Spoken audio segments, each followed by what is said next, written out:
Good morning. It is Thursday morning and it is time to start living life. I think I'm going to start living life by trimming my mustache, getting a little bit bigger than I am. Need to cut it back to size a bit. All right. So what is today doing? So I promised a update on Jingle Bunny Jane, and I just love saying that. That was attributed.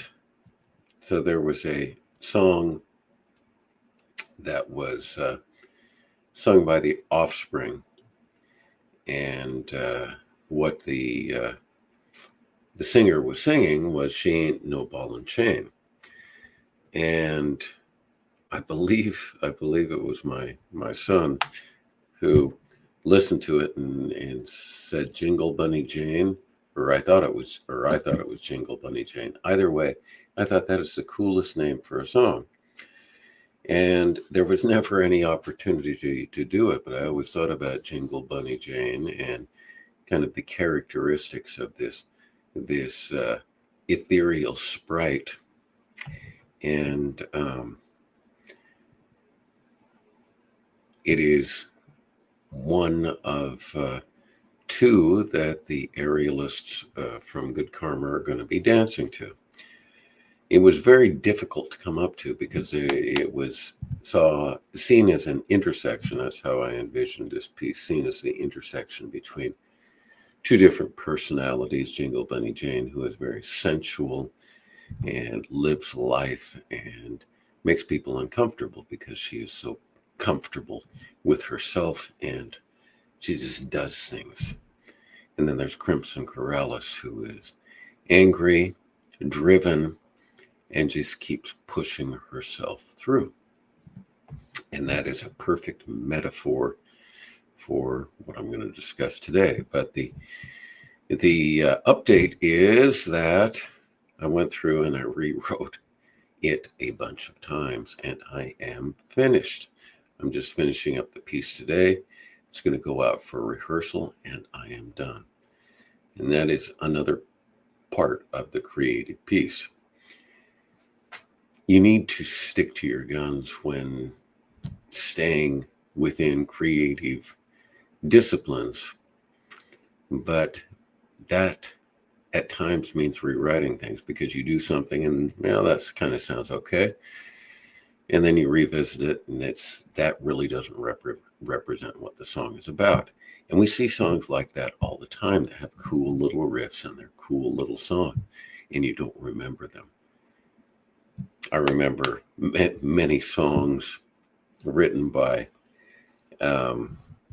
bands from the past, flashes in the pan.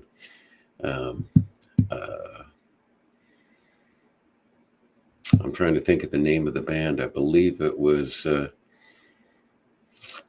not Poison, but it was one of the contemporaries of Poison. And they threw raw meat into the audience during the show, and the lead guitarist said at one point, maybe if we wrote better songs, we wouldn't have to throw raw meat into the audience. And that's probably true. You can either focus your creative energies on writing good music and presenting that, or you can, do things that are novel and weird and get people's attention.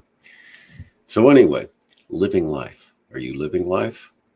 And you say, yes, I am, but if there's a but in there, or when, you need to do it now. And let me explain why. Because if you're not focused on living life today, and that doesn't mean you don't go to work, but it means that you're living for the future. You may never get to live that future. My brother Mark is a prime example of that. He and I were going to go on another bar crawl through Las Vegas. Again, when we got more time, we were going to do some traveling together when we got more time. He was going to do a bunch of different things when he got time. Well, the time is here, but he is not. So remember that. If you have a choice between being safe and postponing something till the future or doing that thing now, I would say that you will rarely regret doing that thing now. Take that vacation. Prepare and run that race. Sing that song. Write that song. Take that class. I have so many people tell me, and my father's a prime example. He says, I'd really like to play a musical instrument, but I'm far too old.